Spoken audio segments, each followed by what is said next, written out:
오늘은 좀 웃으면서 시작해 볼까요? 우리 주변을 보면은 우리가 봐도 별로인 것 같은 사람들이, 참 내세울 것도 없는 사람들이 잘난 척하고 막 자랑하는 분들이 꽤 많이 있는 것 같아요. 여러분들 시간 되시면 저희 교회에서 가까운 갓바위 공원에 한번 나가보시면 좋겠습니다. 지금은 공사라 들어갈 수는 없는데 그 공원 입구에 가보면요, 요즘 마침 봄 햇살이 쫙 비치니까 날씨가 따뜻해지기 시작하니까 그 포장마차 옆에 테이블에 어르신들이 옹기종기 모여서 장기 두는 것을 볼 수 있을 것입니다. 그런데 이상한 것은요, 장기를 두고 있는 사람보다는 옆에서 훈수하시는 분들이 더 열심을 내고 막 더 흥분하고 있다는 것입니다. 금방 싸울 것 같이 얼마나 네 편 내 편도 없습니다. 보이는 즉시 훈수를 두는 것 같아요. 제가 그 모습을 지나가다가 보면서 혼자 웃음이 나왔어요. 왜냐하면 아마 저 훈수 두신 분이 본인이 직접 장기를 두면은 어떨까? 저렇게 잘 보고 할 수 있을까라고 생각하지만 저부터도 막상 선수로 그 자리에 서면 그게 보이지 않잖아요. 훈수 뜰 때는 그게 다 보여서 가는 길이 상대 거 내 거 다 보여 말할 수 있는데 말입니다. 그런 것 같아요. 직접 그 자리에 내가 경기를 뛰기 시작하면 바로 앞에만 보이지만 조금만 떨어져 보면, 곁에서 보게 되면 모든 과정을 다 보기 때문에 훈수를 두면서 별것도 아닌 우리들도 잘난 척을 하게 되더라는 것입니다. 왜요? 보이니까요. 안 보이면 말하지 않는데 보이니까요. 그런데 여러분, 혹시 이렇게 3월이 되어서 이제 겨울이 지나가고 따스한 봄 햇살에 비치고 봄의 기온이 막 밀려오고 있는데도 아직 우리의 마음은 그 겨울을 벗어나지 못하고 겨울 코트를 입고 아이고 추워, 아이 추워 하고 있지는 않으십니까? 예를 들어서 운동은 하기로 결심해 놓고, 그래서 새 봄이 됐으니까 이제부터 열심히 운동복도 사고 운동화도 사고 헬스장 등록도 했지만 아직도 겨울 코트를 입고 있는 것처럼 운동은 하지 않아요. 운동화는 열심히 홈쇼핑에서 주문해서 사놓고 박스채 뜯어보지도 않고 놔두는 사람처럼, 어쩌면 우리의 신앙생활에 결심은 했는데 손과 발은 움직이지 않고 있다는 것입니다. 아무런 의미가 없잖아요. 설령 준비는 누구 못지않게 잘했을지 모르지만 행동을 하지 않는 이상, 그 운동화 박스를 뜯어내고 내 발에 신기고 내가 걷지 않는 이상 그 결단과 준비는 아무런 문제가 되지 않는다는 것입니다. 아마 새해가 되고 또 이 사순절이 되고 부활절이 다가오니까 우리 마음속에 이런 신앙생활의 모습도 생길 겁니다. 이 시간에 좀 더 잘해야지, 좀 새롭게 해봐야지, 성경책도 새 것으로 준비하고 또 다짐도 해보고 결단도 또 해보고 또 해보고, 하나님이 내게 주신 은혜도 많이 있게 생각하고 그런데 이상하게 하루 지나고 이틀 지나고 어제나 오늘이나 내일이나 보면 우리 삶이 항상 그대로라는 거예요. 그런 우리를 향해서 오늘 이 성경의 말씀이 조용히, 우리 아마 표현을 좀 세게 할까요? 우리 멱살을 잡고 막 흔들어대면서, 야, 이제는 좀 움직일 때잖아. 멈춰있지 말고 준비만 하고 가만히 있지 말고 좀 움직일 때잖아 라고 말씀하고 있는 것만 같아요. 생각해 보십시다. 그날 아침입니다. 조용히 아침 해가 떠오르고 그 바다의 물결에 붉게 물들어오는 갈릴리 바다의 아침은 얼마나 그날 아름다웠을까요? 그 아름다움이 있었지만 그날 그 자리에 있었던 베드로와 제자들에게 있어서 그날 아침은 그렇게 아름다워 보이지 않았어요. 옆에서 볼 때는 아침에 붉게 떠오르는 햇살도 있고 고요한 바다에 찰랑거리는 물살도 있고 너무 아름다운 바다지만 이 베드로와 제자들에게 있어서는 그날 아침에 아름답지 않았다는 거예요. 왠 줄 아세요? 밤새 고기 잡기 위해서 그물을 던지고 거두고 건지고 터뒀는데 한 마리도 잡지 못했다는 것입니다. 아침까지 결과는 빵마리, 한 마리도 잡지 못했어요. 그러니까 어찌 보면 평생 고기잡이한 어부로서의 그날 아침은 단순한 실패가 아니라 베드로를 비롯한 이 제자들은 어부로서의 자존심이 무너진 아침이었거든요. 그런데 그때 웬 청년이 배에 오르더니 이렇게 말하는 것입니다. 여보세요, 기쁜 데로 가서 그물을 내려 고기를 잡으라는 것입니다. 우리는 그 말씀을 하신 분이 주님이시라는 것은 우리는 알고 있습니다. 그런데 그 당시에 제자들은 아직 주님이시라는 것을 알지 못해요.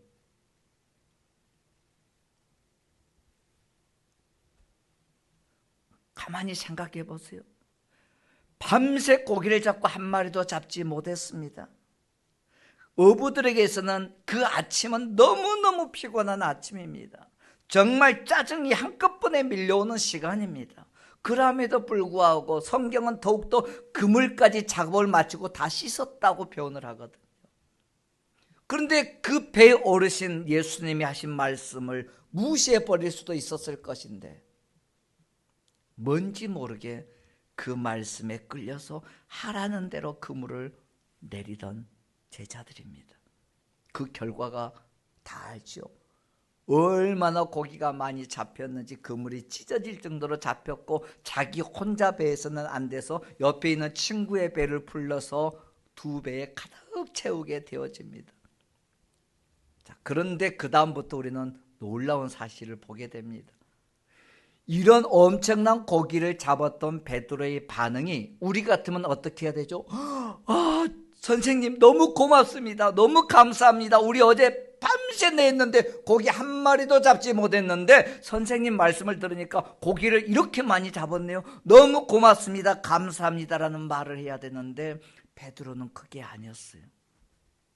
그저 그분 앞에 가서 무릎을 꿇고 주님이라고 부르면서 나를 떠나달라고 하는 것입니다. 그리고 그 고백이 이거예요. 나는 죄인입니다. 제가 이 장면을 또 묵상하고 생각하는데 가만히 보니까 진짜 우리 인생의 삶과 똑같은 것 같아요. 저와 여러분 다 그래요.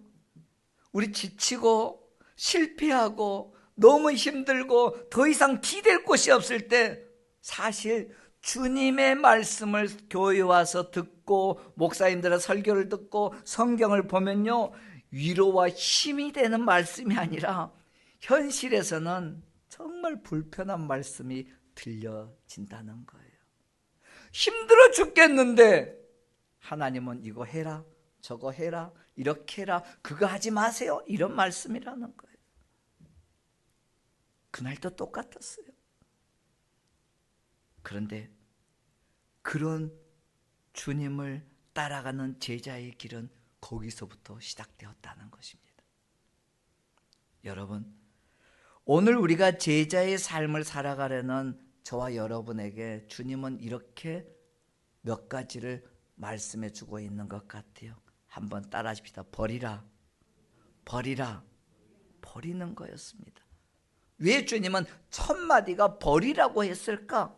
바로 내 확신, 내가 생각하고 있는 그 확신, 내 생각, 내 고집을 내려놓을 때 비로소 하나님의 역사하심의 기적이 시작되더라는 거예요. 내가 기어이 붙들고 내 확신, 내 고집, 내 생각을 가지고 있는 한 하나님의 역사하심의 기적은 절대로 일어나지가 않습니다. 오늘 본문 4절을 한번 보세요. 예수님께서 시몬 베드로의 배에 오르셔서 말씀을 전하신 후에 이렇게 말하잖아요. 깊은 데로 가서 그물을 내려 고기를 잡으라. 깊은 데로 가서 그물을 내려 고기를 잡으라. 그리고 그 말에 대한 5절을 보면 베드로의 대답입니다. 우리 5절을 같이 읽으십시다. 자, 베드로의 대답 시작. 시몬이 대답하여 이르되 선생님, 우리들이 밤이 새도록 수고하였으되 잡은 것이 없지만은 말씀에 의지하여 내가 그물을 내리리이다. 우리 이 말씀을 잘 이해하셔야만 합니다. 지금 베드로가요, 선생님, 저희가 밤새 수고했지만 고기 잡은 것이 없습니다 라고 하는 이 속마음을 먼저 알아야 합니다.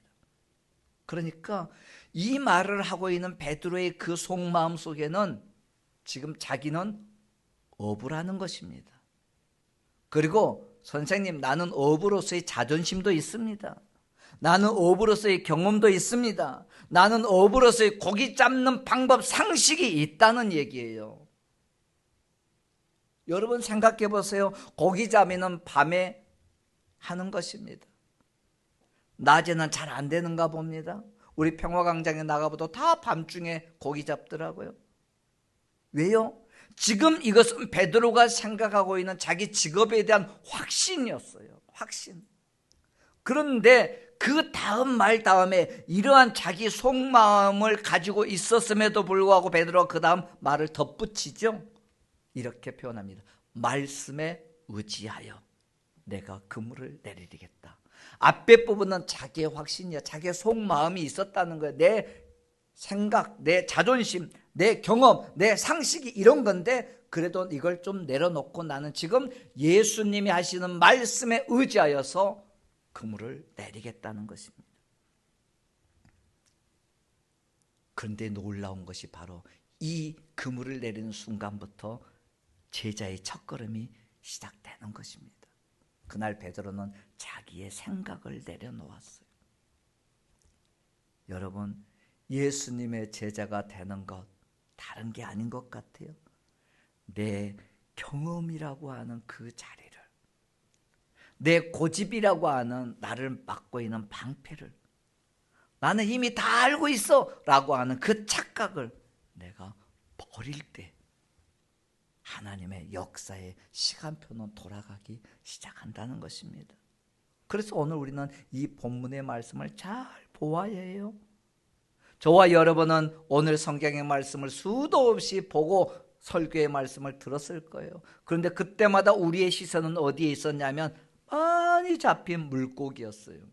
우와, 주님의 말씀을 따랐더니 배 2개 가득 차도록 고기가 잡혔다더라. 물고기 잡혔다더라. 그런데 여기서 중요한 것은 물고기가 아니란 말입니다. 오늘 시몬 베드로가 내려놓는 자기의 확신, 자기의 생각, 자기의 고집이었다는 것입니다. 자, 잘 봐보세요. 베드로는 고기 잡는 어부였습니다. 그 바다에서 잔뼈가 굵은 친구입니다. 예수님은 바다하고는 정 거리가 먼 나사렛 동네의 목수의 아들, 목수의 일을 했던 청년입니다. 그러니까 직업적 상식으로 보면 예수님이 하신 말씀은 베드로가 생각할 때는 도저히 말이 안 되는 짓이었다는 거예요.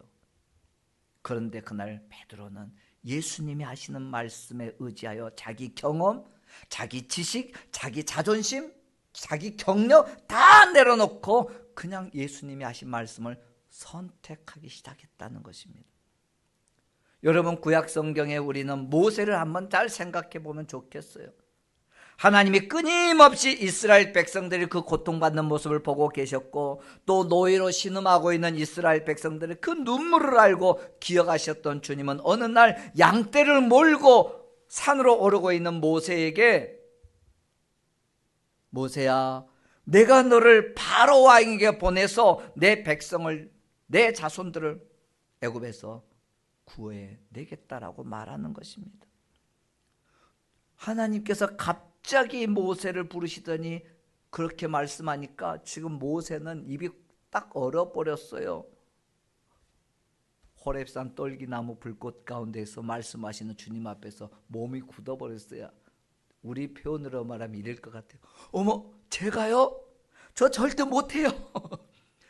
하나님 무슨 말씀이세요? 나 입에 말도 못하는 뻣뻣해요. 제가요? 저 절대 못해요. 아마 그리고 그 순간 주님의 말씀을 들었을 때 모세는 머릿속에 막 스쳐가는 일들이 있었을 것입니다.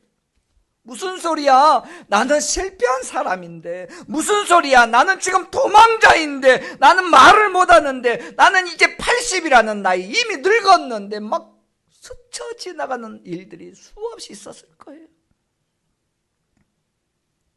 그러면서 모세가 하나님께 말하잖아요. 아니 무슨 말입니까? 내가 누구인데 바로 왕에게 가고, 내가 누구인데 이스라엘 백성을 애굽에서 건져냅니까? 근데 주님의 대답은 너무 간단했어요.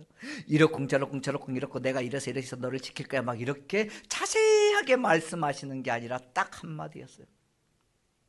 내가 반드시 너와 함께 있으리라. 아멘. 이거뿐이었어요. 어떻게 가라, 어떤 방법으로 해라, 어떻게 해라, 내가 너를 군사들을 보내주겠다, 이런 게 아니었어요. 반드시 내가 너와 함께 있으리라. 여러분, 모세를 부르신 하나님은 모세의 무슨 능력을 보신 게 아니잖아요. 연약하게 짝이 없는 목동이었던 나이 먹은 모세에게 함께 하겠다고 약속합니다. 모세는 내세울 게 없었어요. 그냥 광야에서 양을 치던 노인입니다. 애굽의 왕자의 자리에서 도망쳐 왔기 때문에 어쩌면 자기 인생이 끝났다라고 생각했던 사람일 것입니다. 과거에 사람을 죽였던 실패의 기억 속에 살고 있는 사람이었어요. 그날 광야의 호렙산 떨기나무 앞에서 양을 치던 노년의 모세는 하나님의 약속 붙드니까 이스라엘의 지도자가 되어 주님의 제자의 길을 걸었던 것입니다. 절대로 광야는 실패의 자리가 아닙니다. 하나님이 부르심이 시작되는 자리였던 거예요. 그래서 제가요? 저 절대 못해요. 나 입이 둔한 자예요. 이랬던 모세에게 하나님은 지팡이 하나 들려보내면서 너 내려놓아. 그랬더니 홍해가 갈라지기 시작합니다. 여러분, 버려야 합니다. 그러면 하나님의 역사가 시작되더라는 거예요. 본토 친척 아비집을 떠났던 아브라함에게 하나님은 믿음의 조상이 되게 하셨습니다. 진짜 우리가 주님의 제자가 되려면 바로 내 경험, 내 계산, 내 자존심, 이걸 우리는 내려놓음으로부터 시작한다는 거 기억하십시다. 두 번째는 우리가 주님의 길을 따라가는 제자가 되는 단계가 있습니다. 버리라고 하셨던 주님께서는 이렇게 말해요. 따라하십니다. 따르라. 따르라. 이 말은 방향을 확 바꾸는 거예요. 인생의 방향을 바꾸는 거예요. 지금 이 갈릴리 바다의 장면을 곰곰이 한번 생각해 보세요. 그날 예수님이 하셨던 말씀은 지금 베드로에게 있어서는 자기 생각과는 정반대의 생각이었어요. 그 깊은 데에 가서 그물을 내려라? 상식적으로 맞지 않았습니다. 그런데 그 말을 듣고 난 다음에 이루어졌던 상황들을 보면서 베드로는 예수님 무릎 앞에 엎드렸다고 말하잖아요. 그리고 8절을 보면 주여 나를 떠나소서 나는 죄인입니다 라고 고백합니다. 이 말이 왜 나왔을까? 주여 나를 떠나소서 나는 죄인입니다라는 고백이 왜 갑자기 고기 잡는 데서 나왔을까? 저는 이런 생각을 해보았어요. 여러분, 빛이 강해질수록 뭐가 보입니까? 방 안에 있는 더러운 먼지가 선명하게 보이는 것처럼 그날 베드로는 주님의 말씀에 따라서 자기 생각을 내려놓고 그물을 던지면서 기적을 보았을 때 물고기, 우리말로 바꿀게요. 돈을 생각한 것이 아니라 그 역사하심 속에서 자기 자신을 보게 되었다는 것입니다. 자기의 죄성을 본 것이에요. 성령의 빛이 그날 비춰졌고 그 빛이 비춰지니까 자기 속에 보이지 않았던 먼지였던 자기 죄가 보인 거예요. 예수님은 베드로에게 말씀합니다. 나는 죄인이라고 말하자마자 베드로야 무서워하지 말라. 이제후로는 너를 사람을 취하게 하리라. 그리고 11절에 이렇게 말하죠. 11절 말씀을 같이 읽습니다. 시작. 그들이 베드로를 육지에 대고 모든 것을 버려두고 예수를 따르니라. 그들이 베드로를 육지에 대고 모든 것을 버려두고 예수를 따랐다는 것입니다. 제자의 삶은 따르는 삶입니다. 그런데 여기서 따른다고 하는 것은요, 그냥 단순히 뒤따라서 쩔쩔쩔쩔 가는 이런 걸 말하는 게 아니에요. 인생의 방향을 바꾸는 거예요. 이것은 모든 것을 버리는 거예요. 고기 좀 더 잡겠다고 발버둥 치는 것이 아니라는 것입니다. 조금 더 정리하고 가겠다고 말하는 것이 아니라는 것입니다. 그냥 거기서 내려놓고 따라가는 거였어요. 그 따르기 시작했던 그날 그 제자들의 인생의 방향은 오늘 이 갈릴리 바다에서 바뀝니다. 어부에서 주님의 제자로 생계 중심의 삶을 살며 바둥거렸던 그들이 사명 중심의 삶으로 뒤바뀌어버리는 역사가 오늘 본문의 이야기입니다. 그러므로 주님의 제자가 되는 우리들은 주의 말씀을 듣고 은혜를 받고 감동만 받는 사람들이 아니라 방향을 바꾸는 사람이 되어져야 하는 것입니다. 아멘. 그래서 그 방향을 바꾸는 사람은 절대로 미련을 남기지 않습니다. 조금만 더 하다가 가겠어요, 이런 말 하지 않습니다. 오늘 주님은 저와 여러분에게 똑같이 말할 거예요. 너의 인생의 방향이 지금 너 어디 향하고 있니? 아무개야, 네 인생의 방향이 어디를 향하고 있냐는 거예요. 그 질문을 받은 우리에게 주님은 주님의 제자가 되는 세 번째 말씀을 합니다. 따라하십시다. 행동하라. 행동하라. 다시 말하면 주님은 깊은 데로 나아가는 순종을 요구했던 것입니다. 잘 봐보세요, 성경의 이야기를. 예수님이 처음부터 제자들을 앞에 놓고 야, 나 따라와! 이렇게 말하지 않으셨어요. 배에 오르셔서 말씀을 전하셨어요. 그리고 예수님은 그렇게 말씀을 하신 다음에 말씀하신 것으로만 끝나는 것이 아니라 그 다음 말씀을 들은 그들에게 깊은 데로 가서 그물을 내리라고 하는 행동을 요구하신 거예요. 순서를 잘 보셔야 됩니다. 여러분, 얕은 물은요 안전합니다. 반면에 깊은 물은 두렵습니다. 그런데 문제는 뭐예요? 고기는 반드시 깊은 물 속에 있다는 거예요. 우리 신앙이 그래요. 우리 신앙이 결심하는 말만이 아니라 순종의 행동으로 옮겨져야 한다는 것입니다. 그래서 성도는 결심만 하는 사람이 아니라 배를 저어서 바다로 나아가는 사람이 되어져야 하는 거예요.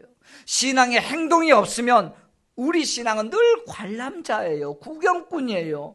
그 신앙의 행동에 순종이 없으면 우리는 은혜 받았어 라고 하는 기억만 가지고 있는 사람이 되고 마는 거예요. 여러분, 반드시 그물을 던져야만 고기는 잡히는 것 아셔야 합니다. 아무리 그물 던져야지 결심만 하고 던지지 않는 한 내 손에 고기는 안 잡히는 거예요. 내 발을 깊은 데로 옮기는 데에 디딜 때 그곳이 길이 되더라는 거예요. 두렵습니다. 무섭습니다. 그럼에도 불구하고 우리는 주님 앞에 이런 말 하잖아요. 주님, 제가 준비되면 할게요. 아직 좀 안 됐어요. 제일 흔히 하는 말 아닙니까? 그런데요, 성경은 그렇게 말해주지 않으셔요. 그러면 순종해라. 그러면 준비해 놓으셨다는 것입니다. 하나님은 아브라함을 부르셨습니다. 그의 아들 이삭을 내놓으라고 하십니다. 아브라함이 얼마나 고민됐을까요? 그런데 순종했어요. 그랬더니 준비되어 있습니다. 그거였습니다.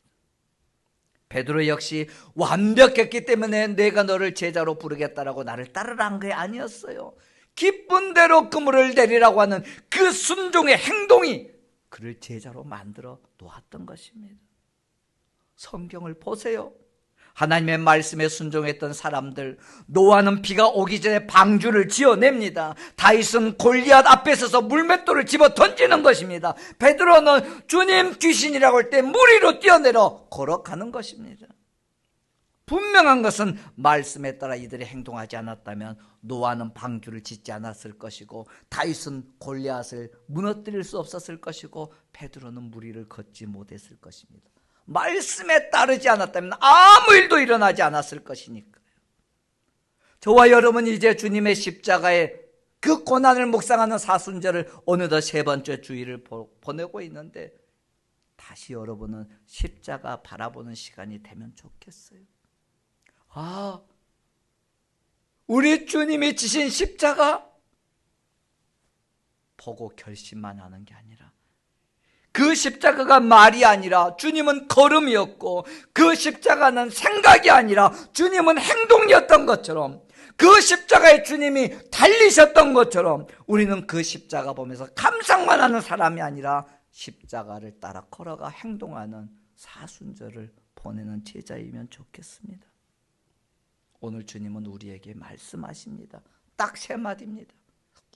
버려라, 따르라, 행동하라. 네 확신, 너의 생각, 네 고집 내려놓아라. 네 인생의 방향을 바꿔라. 네 상식에 맞지 않는 깊은 데로 내려가라.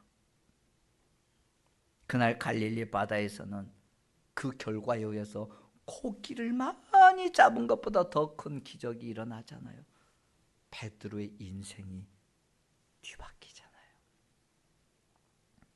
예수님의 제자가 되는 저와 여러분, 올해 사순절의 시간을 보내면서 버리고 따르고 행동해 가면 좋겠습니다. 지금 사순절의 세 번째 주일까지 왔는데 아직도 우리 신앙의 배는 어디에 정박해 있습니까? 지금 내 신앙의 배는 어디에 정박해 있습니까? 아직도 우리는 계산 중에 있습니까? 계산기 두들기면서? 아직도 머뭇거리면서 망설이고 있는 중이십니까? 아니면 실패하여서 깜깜한 밤을 지나고 있는 중이십니까? 지금 채워져야 할 내 그물에 아무것도 있지 못한 채 비어 있지는 않습니까? 주님이 하신 말씀을 기억하세요. 깊은 데로 가서 그물을 던지라. 진짜 두려울 것입니다. 이 말을 따라가려면요. 정말 그 길 가면요, 내가 익숙하지 않으니까 엄청 불편할 것입니다.